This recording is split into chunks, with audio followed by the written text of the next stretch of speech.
পেকুয়া কক্সবাজার কর্তৃক আয়োজিত তাফসীরুল কোরআন মাহফিলের স্বনামধন্য সভাপতি জনাব আলহাজ মাওলানা মোহাম্মদ নূর আতালাল্লাহু উমরাহু ওয়া বারাকাল্লাহু ফি হায়াতি, মাহফিলের প্রধান অতিথি, বিশেষ অতিথিবৃন্দ, বিশেষ করে আজকে যারা আলোচনা রাখলেন, মুফাসসিরে কোরআন, ইসলামিক চিন্তাবিদ জনাব মাওলানা হাফেজ কারি আব্দুর রহিম আল মাদানী আতালাল্লাহু উমরাহু ওয়া বারাকাল্লাহু ফি হায়াতি, সকলে বলেন আমিন। আলোচনা রেখেছেন আলহাজ হাফেজ মাওলানা বশির আহমেদ, মাওলানা হুসাইন আহমেদ মাহফুজ, মাওলানা মামুনুর রশিদ, মাওলানা আহমদুর রহমান আল আসাদ, মাওলানা নুরুল আমন নুরি, মাওলানা মঞ্জুর আহমদ জিহাদি, মাওলানা হাফেজ মাওলানা রেজাউল করিম। অনেকগুলো আলেমের নাম আমরা পেয়েছি। রাফা'না লাকা যিকরা, আলেমদের মর্যাদা সম্মান আল্লাহ দুনিয়া আখিরাতে আরো যেন বাড়িয়ে দেন। আলেম কারা? তিনটা গুণ যাদের ভেতরে পাওয়া যায়, আল্লাহর দৃষ্টিতে তারা, রাসূলের দৃষ্টিতে তারা আলেম। আলেমের সংখ্যায় আমরা পেয়েছি, এক নাম্বার যারা আল্লাহর কোরআন নিয়ে চিন্তা ভাবনা করে।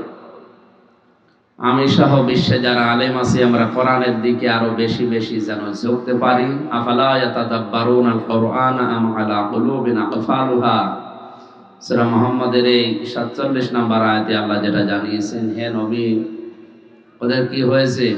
কেন কোরআন নিয়ে চিন্তা ভাবনা করে না? ওদের অন্তরে কি তালাবদ্ধ? আল্লাহর এই আফসোস এটা যেন না থাকে। অন্তত আমরা যারা আলিম, আলেম মানে নামের আগে মাওলানা, মুফতি, হাফেজ, মুফাসসির, এইটা নাকি? যে যতটুকু জানে সে অতটুকু আলেম। হ্যাঁ, কথা বলে কেন? কথা বলা যাবে না ভাই। এমনিতে ৩ বছর আমরা বন্দি জীবনে ছিলাম, একটা আলাদা জগৎ ওইটা, যদিও ৪ দেওয়াল দিয়ে ঘেরা, ওটা একটা আলাদা জগৎ, দুনিয়ার সাথে কোনো সম্পর্ক ওদের নেই। আর আমরা ছিলাম আরো অবস্থায় বিচ্ছিন্ন ভাবে। সুতরাং এই জন্য ওই পরিবেশ থেকে একটা মুক্ত পরিবেশে এসে আমার শরীর এখনো পর্যন্ত স্বাভাবিক হয়নি। কারণ ৩টা বছর যে খাবার আমরা খেয়েছি, ও খাবার খেয়ে বেঁচে থাকাই কষ্ট। বাইরের খাবার ঢোকা ওখানে নিষিদ্ধ ছিল। সুতরাং ওনারা যা খেতে দিত ওইটা খেয়েই বেঁচে থাকা লাগতো। চিকিৎসা তো নেই, কারণ সব রোগের এক ডাক্তার। আপনি যাই বলেন, ওই নাপা আর প্যারাসিটামল। কেউ যদি বলে স্যার আমার দাঁতে ব্যথা, নাপা দেয়। যা বলবেন ওই 2টা ওষুধ ছাড়া সরকার কিছু দেয়ও না, ওরাও লেখে না, আর বাইরে তো যেতে দেয় না। সুতরাং বাসেন মরেন ওর ভেতরেই। আর একটা কথা প্রচার করা আছে যে জেলখানার ভেতরে আজরাইল ঢোকে না। ওখানে যদি কেউ মারাও যায়, ওখানে মরেছে এ কথা প্রচার হয় না, মরে পড়ে আছে, এরপরও বেড়ি মেড়ি দিয়ে দড়ি মড়ি মাথায় লাগিয়ে ওখান থেকে বের করে এই কিছু দূর যাওয়ার পরে বলবে চিকিৎসাধীন অবস্থায় বেরিয়ে গেছে। তার মানে আজরাইল এবার ধরেছে। এর আগে আজরাইল শুধু দেখা করে, আমার ভেতরে তো যেতে পারে না আজরাইল। এই জন্য আমার অবস্থাও খুব বেশি ভালো না। আমি মনে করলাম আরো কিছুদিন পরে, অন্তত স্বাভাবিক হওয়ার পরে ময়দানে আসি। ভাইরা, মানে নির্বাচনের পরে জোর করে ডেটগুলো যারা নিয়েছিলেন, দোয়া চাচ্ছি আল্লাহ রাব্বুল আলামিন বাকি সামনে রমজানের আগ পর্যন্ত যেগুলো নেওয়া আছে, অন্তত শরীর সুস্থ রেখে কিন্তু হক কথা যেন আমি বলতে পারি। আল্লাহ তাআলা বলেন, হে নবী, আপনি হক কথা বলবেন যদিও আপনার আত্মীয় হয়। আর আপনারা তো আমার আত্মীয় না। কোথায় বাড়ি? আমার কুষ্টিয়া, আর এটা কক্সবাজার। সুতরাং আত্মীয় হলেও হক কথা ছাড়া যাবে না, কোরআন জানিয়েছে। সেই তুলনায় আমাকে বলাই লাগবে। আল্লাহ আমাকে যেন শরীর সুস্থ রেখে সহজ সরল ভাষায় অল্প সময়ের ভেতরে আজকের এই বিষয়টা বোঝানোর তৌফিক দান করেন, আমিন। আজকের আলোচনার বিষয় হচ্ছে, কেউ যদি ভালো কাজ করে, দায়িত্বশীল এবং মর্যাদা সম্পন্ন মানুষ যারা, এরা ভালো কাজ করলে দ্বিগুণ সওয়াব পায়, আর অন্যায় করলেও ডবল গুনাহ হয়। ভালো কাজে যেমন সওয়াব হয় দ্বিগুণ, মর্যাদা সম্পন্ন নেককার এবং যারা উচ্চ পর্যায়ের মানুষ, যারা দায়িত্বশীল মানুষ, যারা এরা ভালো কাজ করলে যেমন সওয়াব ডবল হয়, অন্যায় করলে গুনাহ কি হয়? ওই বিষয়টা আজকে নবীর স্ত্রীদের মাধ্যমে দুনিয়া মানুষকে আল্লাহ জানিয়েছেন। আমরা কথা বলার চেষ্টা করব। 3 বছরের ভেতরে যেহেতু পড়াশোনা ওইভাবে আমরা করতে পারি নাই বা পরিবেশও ছিল না, জানেন বন্দি জীবনে ভাবে পাওয়া যায় না, পাওয়া যায় লাইব্রেরিতে।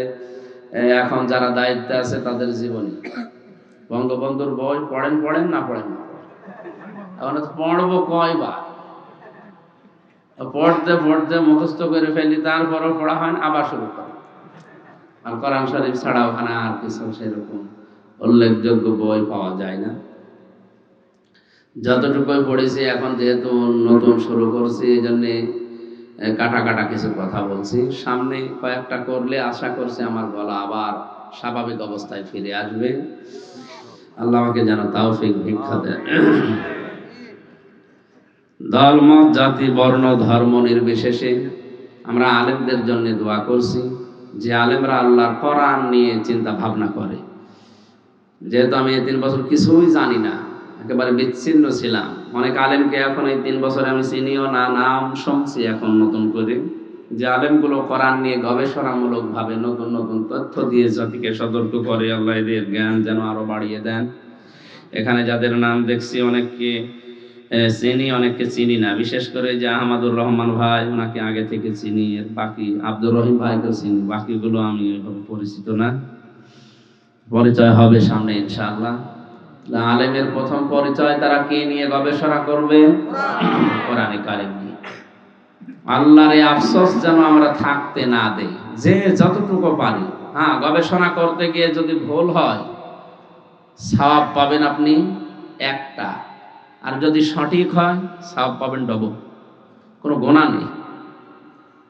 কথা বোঝাতে পারিনি? কোরআনের কোন শব্দ নিয়ে কেউ যদি গবেষণা করতে গিয়ে যদি ভুল হয়, সওয়াব কয়টা হবে? একটা সওয়াব হবে। আর যদি ভুল ভালো হয়ে যায়, যদি সঠিক পর্যায়ে পৌঁছাতে পারেন সিদ্ধান্তে, তাহলে সওয়াব পাবেন আপনি ডবল। কারণ এটা আল্লাহর মুখের কথা, এই জন্য আল্লাহ এর গুরুত্ব এত বেশি দিয়েছে। জন্মের পর থেকে আমরা অনেকেই জানতাম বা শুনেছি এটা কিয়ামতে আল্লাহ মিজানের পাল্লায় যে মাপ দেবেন। আমি মিজানের পাল্লা অস্বীকার করি না, কিন্তু মাপটা নিয়ে আধুনিকভাবে যদি চিন্তা ভাবনা করা হয়, আর আমরা সেই যুগ যুগ ধরে যেটা শুনে এসেছি, অনেকে আন্দাজে শুনে এসেছি, তো কারণ আমরা তো শুনে মুসলমান বেশি, পড়ে মুসলমান না। অথচ নবুয়ত পাওয়ার পরে আল্লাহ সর্বপ্রথম যেটা দিয়েছিলেন তার নাম শোনো না পড়ো। ইকরা মানে কি? শোনো, পড়ো। পড়া লাগবে আমাদের। পড়লে আপনার অনেক কিছু বিভ্রান্তি যেগুলো আছে আস্তে আস্তে কেটে যাবে। মানুষের জীবনের কোনো মৌলিক যদি ভুল হয়, মৌলিক ভুল হলে ওই কাজটা ঠিক থাকে না। উদাহরণ দিতে গিয়ে বলা হয়, ফরজ নামাজ যারা আমরা পড়ি, নামাজের ফরজ আছে কয়টা? 13টা। কয়টা? ভেতরে বাইরে মিলে নামাজের ফরজ কয়টা? এই 13টা ফরজের যদি একটা বাদ চলে যায়, ইচ্ছা করে হোক আর অনিচ্ছায় হোক, নামাজ হবে? নামাজ শেষ। এখন যদি বলেন 12টা আমি আদায় করলাম, অন্তত 2টো সওয়াব হোক, হবে? পুরাটা কি জিরো, শূন্য, কিচ্ছু হবে না। যদি সওয়াব পেতে চান আবার গোড়া থেকে আরম্ভ করা লাগবে। এ কথার সাথে একমত আছেন? যদি ওয়াজিব ছুটে যায়, 14টা ওর ভেতরে একটা, তাহলে আপনাকে জরিমানা দেওয়া লাগবে, সসেজদা যেটা বলা হয়। এটা যদি দেন আপনার নামাজ আদায় হবে, যদি না দেন আপনার নামাজ শেষ। বাকি যেগুলো আছে ওগুলো নামাজের সৌন্দর্য বৃদ্ধি করে, সুন্নাত মুস্তাহাব আরও যেগুলো আছে। তাহলে আমরা মৌলিক বিষয় পেলাম ফরজ আর ওয়াজিব। এর ভেতরে আসল হচ্ছে ফরজ। আসল কি? যেটা না থাকলে কিছুই হয় না, পুরাটাই বাতিল। মিজানের পাল্লা সম্পর্কে কোরআনে কারিমে যত আয়াত আল্লাহ পাক দিয়েছেন, ফাআম্মা মান সাকুলাত মাওয়াজিনুহু ফাহুয়া ফি ঈশাতির রাদিয়া ওয়া আম্মা মান খাফফাত মাওয়াজিনুহু ফাহুয়া ফি ফাউম্মুহু হাওিয়া ওয়া মা আদরাকা মা হিয়া নারুন হামিয়া। কোরআনে মিজান, মাওয়াজিন এই শব্দ প্রায় 27 জায়গার উপরে আমি পেয়েছি। যত জায়গায় পেলাম মিজান শব্দের শাব্দিক অর্থ আমরা অনেকেই মনে করি দাড়ি পাল্লা। মিজান মানে কি? না না, মিজান মানে মানদণ্ড। মিজান মানে কি? ন্যায়ের মানদণ্ডের প্রতীক হিসাবে আমরা মিজান, দাড়ি পাল্লা জানি। হাইকোর্টের সামনে দেখবেন একটা দাড়ি পাল্লা টাঙানো আছে, গিয়েছেন কোনোদিন? দাড়ি পাল্লা কি দুই দিকে সমান না একদিকে ভার আছে? সমান্তরাল করে রাখা। সরকার দেশের মানুষকে বোঝাতে চায় বা আদালত আমাদেরকে বোঝাতে চায় যে এখানে একেবারে ন্যায় বিচার, সমান সমান, কারো উপরে অবিচার করা হয় না। এটা মানদণ্ড ন্যায় বিচারের। মিজান শব্দের শাব্দিক অর্থ যদিও দাড়িপাল্লা, মিজান মানে এটা মানবতার ন্যায় বিচারের প্রতীক, মানদণ্ড হিসাবে আমরা জানি। একদিকে যদি ভার করে দিত তাহলে কেউ আর ন্যায় বিচার পাওয়ার জন্য অন্তত আদালতে যেত না। এই প্রতীকটা দিয়ে বাংলার 18 কোটি মুসলমান বা মানুষদেরকে সরকার জানাতে চেয়েছে এখানে যেখানে গ্রাম অঞ্চলে বা ইউনিয়নে, থানাতে যেখানে অবিচার পান না কেন, অন্তত এই কোর্টে আসলে ন্যায় বিচার পাওয়া যাবে। পাওয়া যাচ্ছে। হাজার হাজার লক্ষ লক্ষ মামলা পড়ে আছে। ন্যায় বিচার যদি হতো এতদিন বিচার পড়ে থাকার কথা না। ইসলামের নিয়ম হচ্ছে যখন আসবে, হ্যাঁ অপরাধী আছে আটক করে রাখো, কয়েকদিনের ভেতরে তার কাজকর্ম শেষ করে তাড়াতাড়ি বিদায় করে দাও। ওরে 30 বছর জেল দিয়ে 60 বছর 120 বছর জেল আছে মকিম গাজী। আমাদের পাশের জেলে ছিল মকিম গাজী, 3-4 বার পালিয়ে গেছে জেল থেকে, এরপরও আবার ধরেছে। ওর জেল আছে 160 বছর। ও তো মরা পরে জেল শেষ হবে না, ও আর একবার জিন্দা হয়েও জেল শেষ হবে না, কারণ প্রায় 40 বছর না কত বছর হয়েই গেছে। এরকম বহু মানুষ পড়ে আছে যারা 25 বছর 30 বছর যাবজ্জীবন হলে 30 বছর 22 বছর জেল খাটা লাগে একাধারে। এই যে এত বছর, অধিকাংশ মানুষগুলো হত্যার আসামি বেশি হয়েছিল। প্রায় 3000 মানুষ আমরা এক জায়গায় ছিলাম, তার ভেতরে 900 মানুষ হচ্ছে ফাঁসির আসামি। আমাদের সামনে কিছু মানুষকে ফাঁসি দিয়েছে। বলেন 3000-এর ভেতরে 900 ফাঁসির আসামি। এরা সব মার্ডার মামলার অধিকাংশ আসামি। হয় বউ মেরেছে, নাই ভাই মেরেছে, নাই জনগণকে মেরেছে। এই যে মানুষগুলোকে 25 বছর 30 বছর একাধারে বসিয়ে বসিয়ে আপনি খাওয়াবেন, কোনো কাজ নেই, 24 ঘন্টা বসে থাকা, বেকার বেকার, তার জীবনটাও নষ্ট, তার পরিবার নষ্ট, তার বাইরে যা ছিল সবাই আস্তে আস্তে নষ্ট হয়ে যায়। একদম তো বিচার না, বিচার হবে অতি তাড়াতাড়ি। ও যদি সত্যি অপরাধী হয় 2-3 দিনের ভেতরে তার যা আছে খোঁজ খবর নিয়ে ওরে যা দেওয়া দরকার তাই দিয়ে দেয়। যদি মেরে ফেলার আদেশ হয় তাহলে মেরে ফেলেন তাড়াতাড়ি, তাহলে ওর বউ অন্তত অন্য জায়গায় বিয়ে করতে পারবে, ওর ছেলে মেয়েগুলো জানবে যে বাপ মারা গেছে। আর এইভাবে ঝুলিয়ে রাখে, ওর বউটাও অন্য জায়গায় বিয়ে করতে পারে না সারাটা জীবন। 30 বছর যদি জেল হয়, একটা মেয়ে লোক 15 বছর 16 বছর 18 বছরে বিয়ে করে, 20 বছরে মনে করে, 30 বছর জেল, কত বছর গেল? 50 বছর ওর স্বামী একেবারে জেলের ভেতরে কাটিয়ে দিল বয়স পর্যন্ত। ও কি করবে? তখন অবৈধ পথে যেতে বাধ্য হয়। অন্যায় বন্ধ করা তো দূরের কথা, মানুষের তৈরি করা আইন দিয়ে আরো অন্যায় বাড়ে। আমরা হাদিস পড়েছি, খালিফুল মুশরিকিন আউফুল লোহা ওয়াকফুশ শারি, তোমরা মসকে খাটো করো আর এই দাড়িকে লম্বা করো। এটা নবীর নির্দেশ। 1 মুষ্টির নিচে দাড়ি কাটা জায়েজ আছে। কয় মুষ্টি? 4 মাযহাব অনুযায়ী ইমামদের ফতোয়া, আপনি 1 মুষ্টির পরে কেটে ফেলতে পারবেন। আমার 20 সালের পর থেকে 3 বছর আমি জেলে ছিলাম, এখন মনে হয় দাড়ি হালকা একটু বড় হয়েছে। কারণ আমি তো কাটতে পারি না, আর এর আগেও আমি কোনোদিন দাড়ি কাটিও না। আমাদের বংশে দাড়ি একটু কম তো হয় না, যতটুকু হয়েছে আলহামদুলিল্লাহ। তো এখানে আগে ব্লেড দিত দাড়ি মোচ চাষার জন্য, শরীরে অবাঞ্ছিত লোমগুলো পাশার জন্য মোচ দিত এই ব্লেড। একটা লোক একটা অঘটন ঘটিয়েছিল, এই কারণে আর ব্লেড দেয় না। 15 দিন 20 দিন পরে একদিন একটা রেজার দেয়, তাও 20-25 মিনিটের জন্য, তাড়াতাড়ি কাজ শেষ করে দিয়ে দেওয়া লাগবে। এই যে গোপ আমার এই কারণে অভ্যাস নেই। আপনাদের যারা বসে আছেন আপনাদের বলছে যে এইটা দাড়ির অংশ না, এই থুতনির নিচে যেটা, এটা কি, এটা দাড়ির অংশ নয়। কেউ যদি রাখে রাখতে পারে, যদি না রাখে গোনা হবে না। দাড়ি হচ্ছে এই কানের এই যে যে যে জায়গা থেকে শুরু করি একেবারে শক্ত জায়গাটুকু, এই নরম জায়গা দাড়ির অংশ না। এই জন্য এগুলো চুল বেশি রাখা ঠিকও না। এগুলো যদি বেশি রাখেন তাহলে আপনার আবার আদর করবে কোথায় না।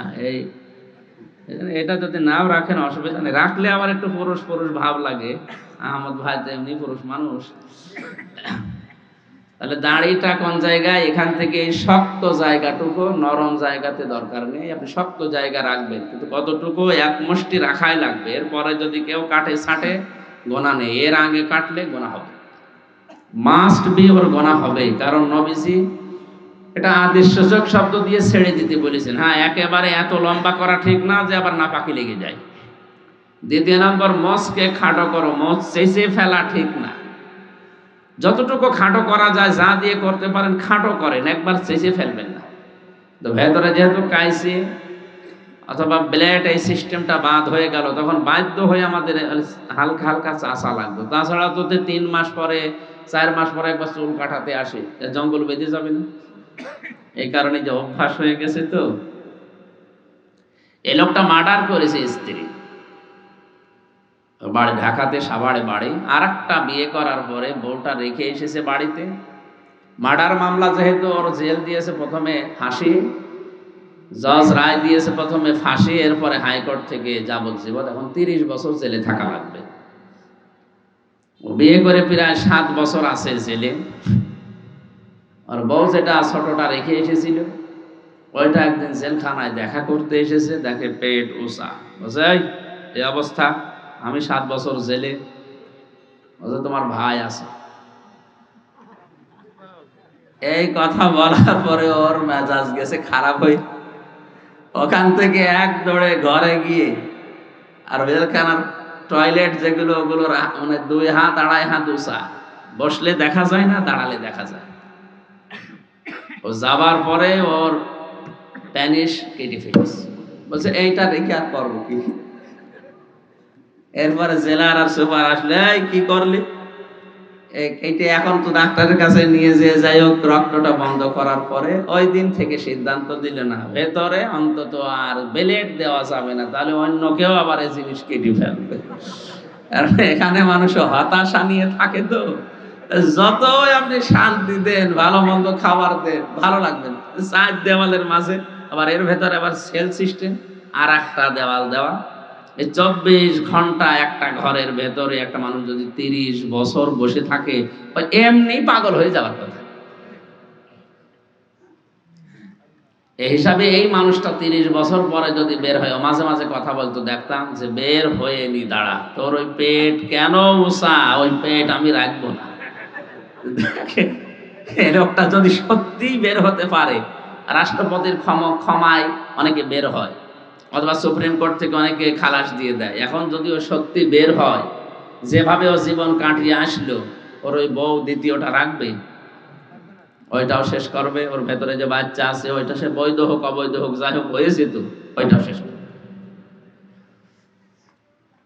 ভেতরে যাওয়ার পরে মানুষগুলোকে এই এতদিন পর্যন্ত না রেখে, কোরআনের যে নির্দেশ আছে, জেনা করলে এই শাস্তি, যদি ব্যভিচার করে তাহলে এই শাস্তি, মানুষ হত্যা করে তাহলে এই শাস্তি, তাহলে জেলখানায় আমার মনে হয় এতদিন মানুষ আটক করে এই বসিয়ে বসিয়ে খাবার দেওয়া লাগতো না। কর্তৃপক্ষ যারা আছে, সরকারে যারা আছে, জেল কোডটা কিছু কিছু পরিবর্তন করে আমি আহ্বান জানাবো, কারণ আমার অভিজ্ঞতা নিয়ে বলছি, এখানে মানুষকে ভালো করাও সম্ভব যত বড় কঠিন মানুষ হোক ওখানে গেলে নরম হয়ে যায়। মাওলানা মামুনুল হক সাহেব আর আমি প্রায় 2 বছর 8 মাস এক রুমে, পাশাপাশি রুমে ছিলাম। সকালের খাবার দুপুরের খাবার আমরা এক জায়গায় খেতাম। এত বড় কঠিন সিংহ পুরুষ, এত বড় ভয়ঙ্কর মানুষ মনে করি আমরা, সারা দুনিয়া যারে চেনে, এত চিল্লানো মানুষ বাংলাদেশে মনে হয় নেই। অথচ মানসিক ভাবে, মানুষ হিসাবে যে দুর্বলতা, এটা আমার ওনার প্রত্যেকের ভেতরেই আছে। ওই জায়গাটায় মনে হয় এরকম।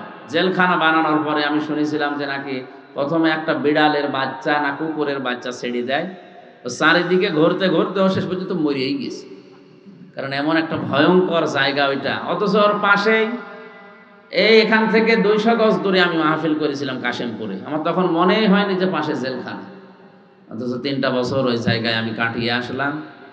ওর বাইরের দৃশ্য ভেতরের দৃশ্য, ভেতরেটা পুরাটা আলাদা। যা খেয়েছি এখন বলার কথা না, ভেতরে আমার বাংলায় বলছে আমার কল কবজা সব নড়বড়ে হয়ে গেছে। অন্তত এটা স্বাভাবিক হতে, বাইরে এখন যা খাচ্ছি এটা তো কল্পনার অতীত, খাবার তো ভেতরে ওইভাবে পাওয়া যায় না। 10,000 মানুষ তার জেল মিলে, বলেন 10,000 মানুষের রান্না যদি এক জায়গায় করে, আর তা মনে হয় গরুতেও খাবে কিনা আল্লাহ জানে, কিন্তু বাধ্য হয়ে খাওয়া লাগতো। এই হিসাবে সুস্থতা এখনো ফিরে আসেনি আমার, অনেক দুর্বলতা এখনো কাটছে না। বিভিন্ন জিনিস পরামর্শ দিচ্ছে ডাক্তাররা যে 8-9 ঘন্টা করে ঘুমাবেন। তা 8-9 ঘন্টা ঘুমাবো কখন? শেষ করতে করতে বেড়ে যায় 12টা 1টা, এরপরে বাড়ি যেয়ে ঘুমাতে, এরপরে আরো সকালবেলা আবার এখানে যাও, বিকালে ওখানে যাও, মাগরিবের পরে ওখানে, রাত 10টায় ওখানে, এই করতে করতে শরীর আরো ভেঙে যাচ্ছে। দোয়া চাচ্ছি আল্লাহ অল্প সময়ে ভালো ভালো কথা যেন মুখ দিয়ে বের করে দেন। আমার আজকের আলোচনার বিষয় যেটা বলেছিলাম, যে মর্যাদা সম্পন্ন মানুষ যারা, উচ্চ মর্যাদা সম্পন্ন মানুষ যারা, ওরা যদি দায়িত্বশীল জায়গায় থেকে ভালো কাজ করে সওয়াব হবে দ্বিগুণ, খারাপ কাজ করলে গোনা হবে। আলেমদের প্রথম কাজ আজকে থেকে হবে কোরআন নিয়ে কি করা, চিন্তা ভাবনা করা, গবেষণা বাড়িয়ে দেয় যতটুকু পারেন। আমি আবার বলছি, যদি ভুল হয় সওয়াব পাবেন 1টা, আর যদি সঠিক হয় সওয়াব পাবেন কয়টা? 2টা। নামাজের মৌলিক জিনিস একটা বাদ গেলে, যেমন পড়া নামাজ কি এক কথা বলেন শেষ, শূন্য 0 হবে ফল, কিচ্ছু হবে না সওয়াব। এখন যদি যুক্তি দিয়ে বলেন না আমি অন্তত 12টা আদায় করলাম আর 2টা সওয়াব দেন, হবে? প্রত্যেকটা ফরজ নামাজে, ফরজ ইবাদতে ঠিক আল্লাহ এই কায়দায় দিয়েছেন। হজের ফরজ কয়টা? 3টা। কয়টা? 2টা আদায় করলেন, 1টা করেন, আপনার হজ হবে না? হবে না। এরকম প্রতিটি ফরজ জিনিসের যেহেতু নিয়ম নীতি দেওয়া আছে, ওইটা বাদ গেলে মৌলিক আর থাকে না, সব বাদ। এই মঞ্চের মৌলিক কাজ কি? এই সামিয়ানা আর খুঁটি, কথা বলেন না কেন? এই পিলার আর সামিয়ানা এটা মৌলিক জিনিস, অমৌলিক জিনিসও আছে, এটা অমৌলিক। এই ক্যামেরাগুলো, এই যে ফুল ঝুলছে যেগুলো, এই লাইটগুলো, এগুলো যদি নাও থাকে, শুধু মঞ্চের এই যে এই বাঁশগুলো, খুঁটিগুলো আর সামিয়ানা থাকলে মানুষ দূর থেকে বলবে যে এটা মঞ্চ, বলবে কিনা? আর অমৌলিক যেগুলো, এগুলো যদি না থাকে মানুষ বলবে না মঞ্চ? বলবে, কিন্তু এটা ত্রুটিপূর্ণ। কিয়ামতে মানুষকে আল্লাহ যে মাপ দেওয়ার কথা জানিয়েছে, এই মাপটা হবে তো আপনার মৌলিক বিষয়ের উপরে ভর করে। আপনার জীবনে যদি মৌলিক কাজগুলো আপনি বাদ দিয়ে দেন আর অমৌলিক কাজ একেবারে দুনিয়া ভরে ফেলেছে, কিয়ামতে যখন আল্লাহ মাপ দেবে, দাড়ি পাল্লা আমরা মনে করছি এই পাল্লায় তুলে দেবে 10 কেজি নেকি, আর এই পাল্লায় তুলে দেবে 10 কেজি বা 11 কেজি গোনা, এইভাবে মাপ দেবে নাকি? এই মাপের এই বিষয়টা চিন্তা ভাবনা করে যদি আপনি বের করতে পারেন, যদি ভুল হয় 1টা সওয়াব পাবেন, যদি সঠিক হয় আর মানুষ যদি আস্তে আস্তে বোঝে বিষয়টা, যদি আয়ত্ত করে ওইভাবে করে মিলিয়ে নিতে পারে, তাহলে আপনার সওয়াব ডবল হবে। মৌলিক বিষয় দুনিয়ার ভেতরে কেউ যেন ভুলে না যায়। ইবাদত থেকে আমার আল্লাহ শিক্ষা দিয়েছেন, যত ইবাদত আছে সর্বোত্তম ইবাদত যেহেতু ঈমানের পরে নামাজ, নামাজের মৌলিক জিনিস 13টি, বাইরে বেশি না ভেতরে বেশি? বলেন বলেন। বাইরে বেশি। বাইরে 7টা, ভেতরে 6টা। বাইরে যে 7টার একটা বেশি, কোনটা? শরীর পাক। এই শরীর মানে এটা শুধু 3.5 হাত বডি নয়। কোরআনে কারীম জানিয়েছে, ওয়াযকুরনা মা ইউতলা ফি বুয়ুতিকুন্না মিন আয়াতিল্লাহি ওয়াল হিকমা ইন্নাল্লাহা লাকানা লাতীফান খাবীরা। সূরা আহজাব 34 নম্বর আয়াতে আল্লাহ বলেন, তেলাওয়াত করো তোমাদের ঘরের ভেতরে মিন আয়াতিল্লাহ, আল্লাহর আয়াত থেকে, ওয়াল হিকমা, হিকমতপূর্ণ কথাগুলো। আমি তাফসিরে মুনিরের ভেতরে পেয়েছি, ঘর বলতে এটা মাত্র শুধু নিজের ঘর না। ঘর প্রধানত মানুষের জন্য হয় 8 প্রকার। কয় প্রকার? এটা নিজের থাকার ঘর হতে পারে, এটা ব্যবসার ঘর হতে পারে, এটা বোর্ড অফিস হতে পারে, এটা ইউনিয়ন পরিষদের ঘর হতে পারে, এটা থানাগুলো হতে পারে। 560টার উপরে থানা বাংলাদেশে এখন। উপজেলা পরিষদের যে ঘরগুলো, এগুলো হতে পারে। বিচারালয়, যেখানে মানুষ বিচার করে, আদালত ভবন যেগুলো, এগুলো হতে পারে। সর্বশেষ সংসদ ভবনের যে ঘর, এইটাও হতে পারে। আমার মনে হয় নিজের ঘর থেকে শুরু করে সংসদ ভবন পর্যন্ত যে ঘর বলে আমরা জানি, এই 8 প্রকার ঘরে যদি আল্লাহর কোরআন তেলাওয়াত দিয়ে আরম্ভ হয়, আর এখানে যে বিধান নিয়ম নীতি আছে, এগুলো যদি মেনে চলা হয়, আল্লাহর কসমে দুনিয়া শান্ত হয়ে যাবে। 1734 জন মানুষ এখন এদেশের দায়িত্বে আছে। গত 2 দিন আগে মন্ত্রী পরিষদ গঠন হয়ে গেছে। এরপরে বাকি এমপিরা, এরপরে উপজেলা চেয়ারম্যান, এরপর 60টা জেলার 60 জন, 64 জেলার 64 জন ডিসি আছে, এসপি আছে, অ্যাডিশনাল এসপি আছে, টিওনো আছে, ওসি আছে। আপনি হিসাব করে দেখবেন, আমি টান দিয়েছিলাম 1734 জন মানুষ হয়। এরাই দেশটা চালাচ্ছে। এই মানুষগুলো যেখানে যেখানে বসে, এই ঘরগুলোতে আরম্ভ করা দরকার আল্লাহর এই আয়াতগুলো দিয়ে। এই মৌলিক জিনিসগুলো যদি না থাকে, ওই ঘরগুলো থেকে যদি না আসে, শরীর পাক বলতে আমি যেটা বোঝাতে চাই, শরীর মানে যদি শুধু 3.5 হাত বডি হয়,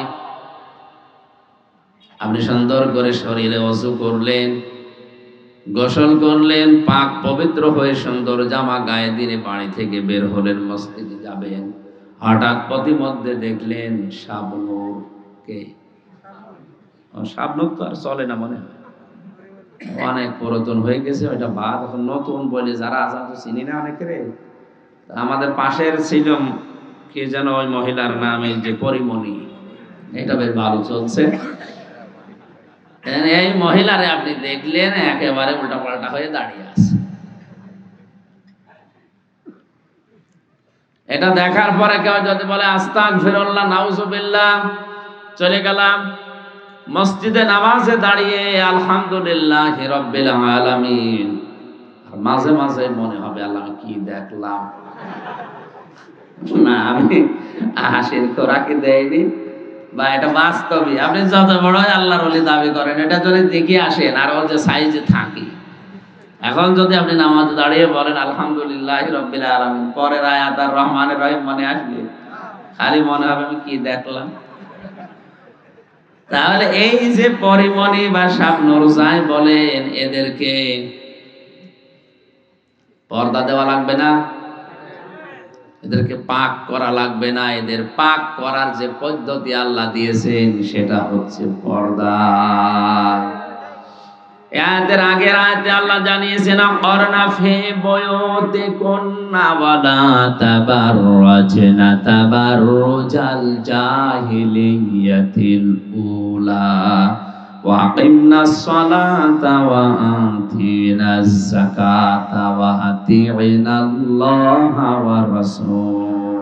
মাওলা ইন্নামা ইউরিদুল্লাহু লিইয়ুযহিবা আনকুমুর রিজসা আহলাল বাইতি ওয়া ইউতাহহিরাকুম তাতহীরা।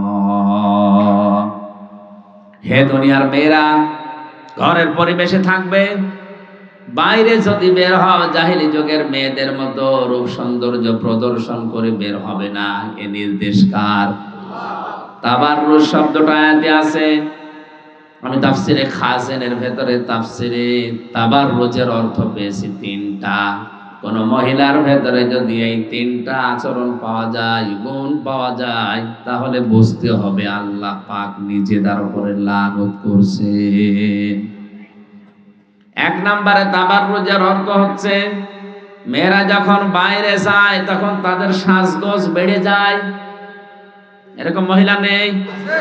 ঘরের পরিবেশে স্বামীর জন্য সাজা উচিত ছিল, সেটা না করে ঘরে থাকে ময়লা কাপড় পরে, ময়লা শরীর নিয়ে। আর যদি শোনে কোনো অনুষ্ঠানে যাবে, মার্কেটে যাবে, ওর সাজ দেখে কে? এক চোখের ভেতরে 8টা-9টা জিনিস লাগায়। আশকারা, মাস্কারা, আইলানা, মার্জে, মানারুন, জেলে যাওয়ার পর অনেক নাম ভুলেই গেছি। আমি প্রায় 160টা জিনিসের নাম জানতাম শুধু মেয়ে লোকে সাজাতে। বিয়ে করার সময় আমার দাদা আর আমি গিয়েছিলাম বাজার করতে, ওই সময় আমি দেখেছি। আরে বাবা, লিস্ট ধরিয়ে দিল। প্রথমেই দেখি চোখ, চোখের ভেতরে প্রায় 8টা জিনিস। আমি বললাম ভাই, আর চোখে যদি এততে বাকি জায়গা কত আছে? তো আপনি মাওলানা মানুষের জন্য আমরা সব দিইনি। বড় লিস্ট যদি দেই, জেনারেল মানুষেরা যেভাবে সাজে আপনি পাগল হয়ে যাবেন। আর সাজের 160 প্রকার জিনিস দিয়ে সাজানো, কোনো অসুবিধা নেই। মেয়ে লোক সাজবে শুধুমাত্র তার স্বামীর জন্যে। এই জন্য কোন স্বামী যদি নিজের স্ত্রীকে সাজগোজ করার জন্যে গহনাগাটি, এরপরে কসমেটিক জাতীয় কোনো কিছু কিনে দেয়, যত টাকা খরচ হবে ওই টাকার হিসাব দেওয়া লাগবে না। কোনদিন 10 টাকার একটা ফেয়ার অ্যান্ড লাভলি কিনে দেয় না, আর বলে তোমার এমন লাগে কেন? তো এমন লাগে কেন মানে লোকের বউ কিনে দেয় কি আপনি জানেন? পরিমনের যে সাজগোজের মানে সে বাহার ছিল ভেতরে, ওদের জন্য আবার মহিলা বিউটি পার্লার আছে। ওই সমস্ত কারারক্ষী যারা তাদের বউরা ডিউটি করে, ওরা আমাদের ডিউটি করতো, বলতো হুজুর যেভাবে সাজে ভেতরে, আল্লাহর বান্দা ওলি হয়ে বের হবে। আল্লাহর বান্দা ঠিক বের হয়েছে ওই কায়দায়। বের হওয়ার পরেই তার স্বামী তারে বাদ দিয়ে দিয়েছে। ধরে বলেন নাউজুবিল্লাহ। কোন মহিলাকে যদি তার নিজের আচরণের কারণে স্বামী ছেড়ে দাও, স্বামীও এরকমই। আমার বোঝানোর বিষয় ছিল তাবাররুজের প্রথম অর্থ মেয়েরা বাড়িতে থাকলে যেভাবে থাকে, বাইরে গেলে ওদের সাজ বেড়ে যায়। এটা তাবাররুজের প্রথম অর্থ। যদি কারো ভেতরে এই গুণ থাকে, আল্লাহ নিজে তারে লানত করে। 2 নম্বরে মেয়েরা যখন রাস্তাঘাটে যায় তখন মাজা হেলে দুলে চলে। ধরে বলেন নাউজুবিল্লাহ। 3 নম্বরে মেয়েরা রাস্তাঘাটে যাবার সময় পোশাক হয়ে যায় 8-60। এই জন্য মেয়েদের চোস পায়জামা পরা হারাম, জায়েজ নেই। মেয়ে লোক যারা আধুনিক ভাবে আমরা দেখি, বিশ্ববিদ্যালয়ে অধিকাংশ মেয়েরা চোস পায়জামা পরে ক্লাসে আসে। বাসে যখন ওঠে, বাস হাত মারে, দাঁড়ান মামা। এ মামা বলার সঙ্গে সঙ্গে দেখা যায় মামা দাঁড়িয়েছে, সামনের দিকে না তাকিয়ে মামির দিকে তাকিয়ে অ্যাক্সিডেন্ট করেছে। বলেন, একটা যুবতী মেয়ে অনার্সে মাস্টার্সে পড়ে, 20 বছর, 22 বছর, 25 বছর বয়স, মহিলার এখনো বিয়ে হয়নি। এরকম যুবতী মেয়ে 8-60 একটা টাইট ফিট প্যান্ট পরে, একটা গেঞ্জি গায়ে দিয়ে, কোনো ওড়না নেই, যদি বাসে ওঠে মাথার চুল ফেলে দিয়ে, কেমন লাগে বলেন তো? এদিকে তাকাবেন, আবার ইফটিজিং এর মামলা খাবেন। আর না তাকালেও শয়তান আপনারা ছাড়বে না। কতক্ষণ তুই তাকাবি না, আমি আছি। তাকাতে বাধ্য করে। একবার যশোরে পালবাড়ি মোড়ে মাহফিলের জন্য ওখানে দাঁড়িয়ে আছি, কমিটির লোক আসতে একটু লেট করছিল। হঠাৎ দেখছি একটা মিছিল আসতেছে, ইফটিজিং এর বিরুদ্ধে ডাইরেক্ট অ্যাকশন। যশোর এমএম কলেজের মেয়েরা, যুবতী মেয়ে সবগুলোর ব্যানারের সামনে ধরেছে, এক হাত দিয়ে ব্যানার ধরা, গেঞ্জি গায়ে দিয়ে, আর এক হাত দিয়ে স্লোগান দিচ্ছে ইফটিজিং এর বিরুদ্ধে ডাইরেক্ট অ্যাকশন। আর পেছনে আছে আল্লাহর বান্দারা। মনে করলাম মিছিল আসতেছে, পুলিশ তো অবশ্যই আশপাশে আছে, আমারে যদি ধরে না জানে আবার কোন মামলার আসামি বলে চালিয়ে দেয়। ঢুকলাম পাশে এক চার দোকানে, দেখি পুলিশ আমার পাশে। কি বাবাজি, আপনার ভয়তে আমি এখানে আসি আর আপনি আমার পাশে। পুলিশ আমার বলছে, হুজুর একটা কথা বলবো, বলেন। এই যে মিছিল আসতেছে যশোর এমএম কলেজের মেয়েরা, যে কায়দায় মিছিল করে ইফটিজিং এর বিরুদ্ধে ডাইরেক্ট অ্যাকশন, আর যে জিনিস দেখছি মনে হচ্ছে ইফটিজিং আমি আগে করি। ঠিকই বলছি। এই জন্য মেয়েদের পোশাক যখন ৮-৬ হয়ে যায়, ছোট খাটো হয়ে যায়, 4 পিস থেকে নামতে নামতে 3 পিসে নেমেছিল, এখন 2 পিস। আমার মনে হয় অধিকাংশ কলেজ আর বিশ্ববিদ্যালয় এখন মেয়েরা 1 পিস পরে আসতেছে, নিচে আর উপরে দিয়ে পরাটা একটা। যাদের মেয়ে আছে, বোন আছে, বউ আছে, চোচ পায়জামা পরা জায়েজ নেই, এটা হারাম। তাবাজুরে যার অর্থ বললাম কয়টা? 1 নম্বরে বাইরে যখন যায় তাদের সাজগোজ বেড়ে যায়। মেয়েরা যদি নিজের স্বামীকে আনন্দ দেওয়ার জন্য, নিজের দিকে আকৃষ্ট করার জন্য ঘরের ভেতরে সাজগোজ করে, যতক্ষণ সাজবে ততক্ষণ নফল নামাজের সওয়াব হবে। না সুবহানাল্লাহ, জোরে বলার দরকার নেই। বাড়িতে যেমন সাজতে আছে, সবসময় সাজার উপরে আছে। আমার ছোট মেয়ের মতো সব সময় সাজি, সব সময়। 4 বছর বয়স, ওরে 1 বছর রেখে গিয়েছিলাম জেলখানায়, বেরিয়ে এখন তো 4 বছর। আমারে ভালো এখনো চেনে না, কাছেও আসতে চায় না, মনে করে যে আঙ্কেল হবে। কারণ বের হওয়ার পরে যেদিন বাড়ি আসলাম, আমার বলছে, হুজুর আমাদের বাড়ি চলেন। ঠিক আছে, ওর কাজে শুধু সাজা, সব সময় সেজে আছে। জেলে যাওয়ার পরে বিভিন্ন ভাইরা হয়তো আসতো দেখা করার জন্য বাড়িতে, এসে ওই চকলেট, এরপরে বিভিন্ন হাদিয়া তোফা কিনে দিত। ও মনে করছে এটাও এক আঙ্কেল দেখতে এসেছে, বলছে আমাদের বাড়ি চলে। সাজগোজ বাড়াবে মেয়েরা শুধু স্বামীর জন্য। হাদিস তিরমিজি শরীফ, কোন মেয়ে লোক যদি নিজের স্বামীকে আনন্দ দিতে গিয়ে দাঁত বের করে, যেই কয়টা দাঁত বের হবে ওই কয়টা নফল নামাজের, নফল হজের সওয়াব। আর এক বর্ণনা আছে, ওই কয়টা উট কোরবানি দেওয়ার সওয়াব হবে। জীবনে উট কোরবানি দিতে পারবেন কিনা আল্লাহ জানে।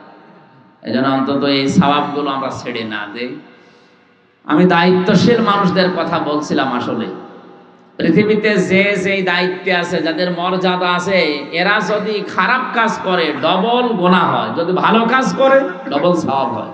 নবীর স্ত্রীদেরকে আল্লাহ ডাক দিয়ে এই কথাটাই জানিয়েছিলেন, হে নবীর স্ত্রীরা, কোন ফায়সা কাজে যদি আপনারা জড়িয়ে পড়েন, নবীর স্ত্রী হিসাবে যেমন সম্মান মর্যাদা বেশি, ফায়সা কাজ করলে গুনাহ হবে ওরকম, আযাবও হবে ওরকম বেশি বা ডবল। এই জন্য আমাদের উচিত হচ্ছে, যারা দায়িত্বে আছি, এমনি সাধারণ মানুষের কথা বাদ দিলাম, দায়িত্বশীল মানুষ যারা, আমরা যেন অন্তত উল্টা পাল্টা কাজ না করি। 6 প্রকার মানুষকে আল্লাহ বিনা হিসাবে, বিনা বিচারে জাহান্নামে দেবেন, কিয়ামতে তার দিকে তাকাবেনও না। তার ভেতরে 5 নাম্বার তারা, যারা বৃদ্ধ জেনাখোর। আর এটা দিন দিন এখন বেড়ে যাচ্ছে। অধিকাংশ দায়িত্বে যারা আছেন দেখেন, এরা জেনা করতে আছে, হয় হাতের জেনা, চোখের জেনা, লজ্জাস্থানের জেনা। এই কথা বলছেন না কেন? আজকে এমপি হোস্টেল থেকে মহিলাদের কান্নার আওয়াজ পাওয়া যায়। জেলখানায় পর্যন্ত কে যেন মেয়ে লোক ঢুকিয়েছিল, একবার সংবাদ পেয়েছিলেন না? গাজীপুরের কাশেমপুরে এত সিকিউরিটি, ওরে বাবা বাবা, কত জায়গায় চেক করে ঢোকায়, শুধু লজ্জাস্থান বাদ দিয়ে কোনো জায়গা বাদ দেয় না, সব জায়গায় হাতায়। এরপরও ওই জায়গায় মেয়ে লোক ঢোকে কি করি? এই দায়িত্বশীল যারা আছেন তাদেরকে বলছে, আপনারা থামেন, আপনার চরিত্র সংশোধন করেন। ভালো কাজ করলে আপনার সওয়াব যেমন ডবল হবে, অন্যায় যদি সত্যিই কিছু করেন, এই যে 1734 জন মানুষের নাম বললাম, এরা খারাপ কাজ করলে আযাবও হবে, আযাবা লাহা আযাবা দিআফাইন, ডবল আযাব হবে তাদের। আল্লাহ এদের চরিত্রকে হেফাজত করার তৌফিক দিন, বলেন আমিন। আপনার বিবাহ শাদীতে যদি একটাই না হয়, দুইটা, তিনটা, চারটা পর্যন্ত করেন, কোনো অসুবিধা নেই, কিন্তু হারাম কাজে পা দেওয়া যাবে না।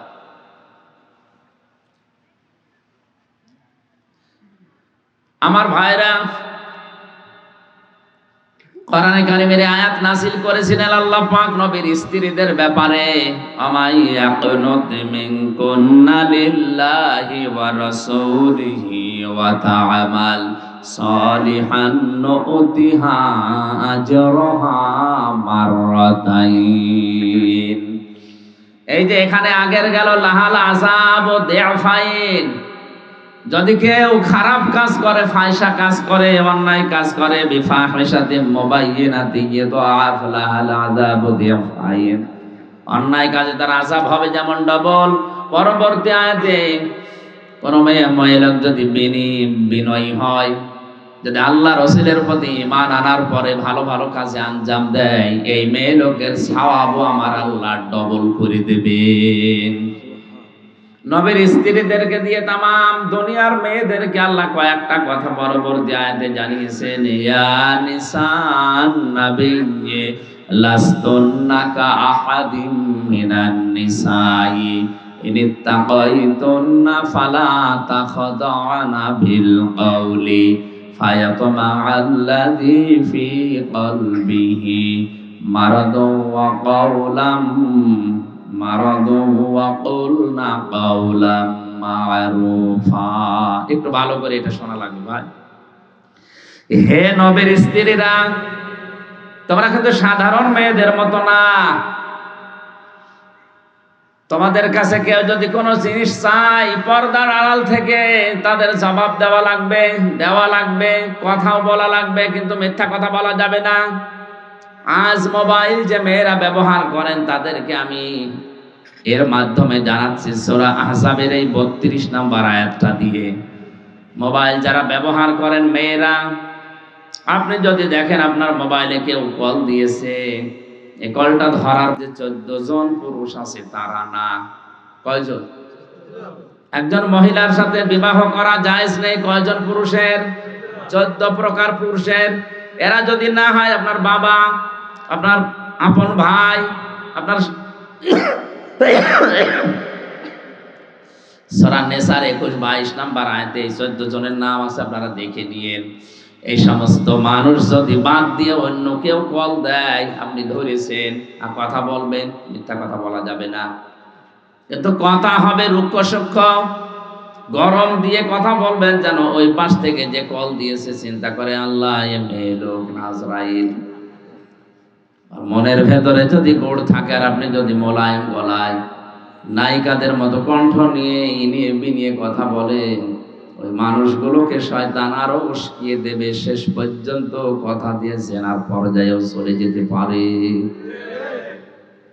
আশা করছি মোবাইলের এই নিয়মটা এখন, যেহেতু পর্দার আড়াল মানে হেজাব মানে এখন মোবাইল, এই পর্দার আড়াল থেকে যারা আমরা কথা বলছি, নবীর স্ত্রীদের মাধ্যমে আল্লাহ দুনিয়ার মেয়েদেরকে শিক্ষা দিয়েছেন। আমার মা বোনেরা এই আমলটা আশা করছি করবে।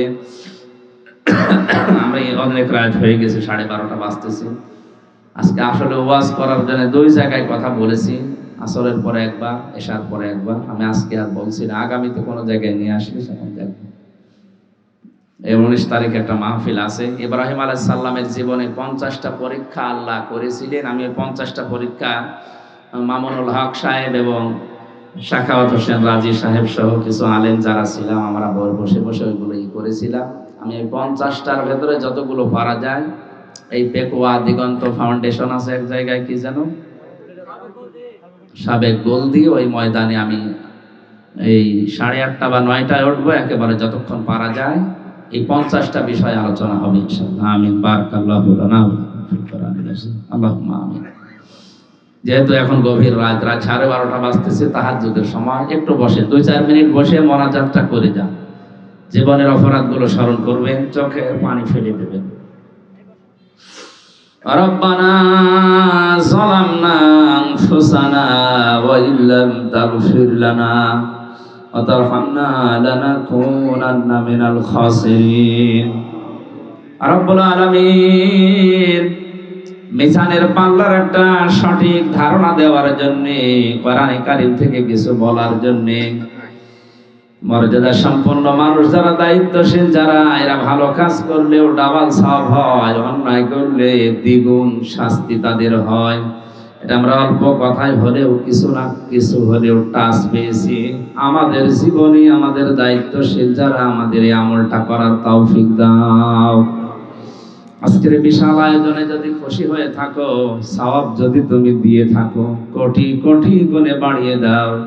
কিয়ামতে যিনি সুপারিশ করে আমাদের জান্নাতে নিয়ে যাবে, নবীর রওজায় পৌঁছিয়ে দাও। দুনিয়ার মাটির নিচে যারা ঘুমিয়ে গেল, আল্লাহ এদেরকে মাফ করে দাও। এই মাহফিলটা আয়োজন করতে গিয়ে তোমার যে বান্দারা, হিলফুল ফজল সংস্থা, মগনামা, পেকুয়া, কক্সবাজার, এই মানুষগুলো মিলে যে বিশাল আয়োজনে আঞ্জাম দিল, যে যেইভাবে এগিয়েছে, আল্লাহ তোমার রহমত ওইদিকে ওইভাবে এগিয়ে দাও। যারা দায়িত্বে আছে এদের রোগ শোক থেকে তুমি বাঁচাও। যাদের কর্মসংস্থান নেই, আল্লাহ তুমি একটা কর্মসংস্থান, হালাল রুজির ব্যবস্থা করে দাও। বাইরের দেশ থেকে যারা টাকা পয়সা পাঠিয়ে মাহফিলটা বাস্তবায়নের জন্য পেছন দরজা দিয়ে সাহায্য করেছে, তাদেরকে কবুল করে নাও। সম্মানিত মা বোনদের সম্পর্কে কিছু কথা বলেছি, আল্লাহ তুমি তাদের তাবাররুজ থেকে বাঁচাও। স্বামীকে সম্মান করার তৌফিক দাও।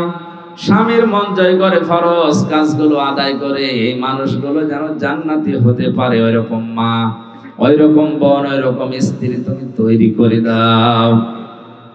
যত আয়োজন সব কিছু আজকে কোরআনের জন্যে। চর্ম চোখে কোনোদিন দেখতে পেলাম না, কোরআন দিয়ে দেশটা চললে কেমন দেখা যায়। আইলে তারা এখানে হাজার হাজার মানুষ আমরা যারা আছি, আমাদের জীবনের একটা আশা, কোরআন দিয়ে বাংলাদেশ চললে কেমন দেখা যাবে, এটা আমরা দেখতে চাই। জীবনের শেষ দিনে হলেও হায়াতের এই জিন্দেগিতে এটা দেখার তুমি পরিবেশ করে দাও যে কোরআনের আইন দিয়ে দেশ চললে কেমন লাগে। রব্বুল আলামিন শুধু শুনেছি কোরআন দিয়ে চললে পৃথিবী জান্নাত হয়ে যায়, আমাদের ৫৬,০০০ বর্গ মাইলকে তুমি ওই জান্নাত বানিয়ে দাও। যারা দায়িত্ব পালন করলো প্রশাসন সহ প্রত্যেককেই তুমি খাস রহমত ঢেলে দাও। আগামীতে মাহফিলটা কোরআনের জন্য বিশাল আকারে মঞ্জুর করে নাও। বারাকাল্লাহু লানা ওয়া লাকুম ফিল কুরআনিল আযীম। যখনই মরণ আসবে একবার হলেও যেন পড়তে পারি লা ইলাহা ইল্লাল্লাহু মুহাম্মাদুর রাসূলুল্লাহ।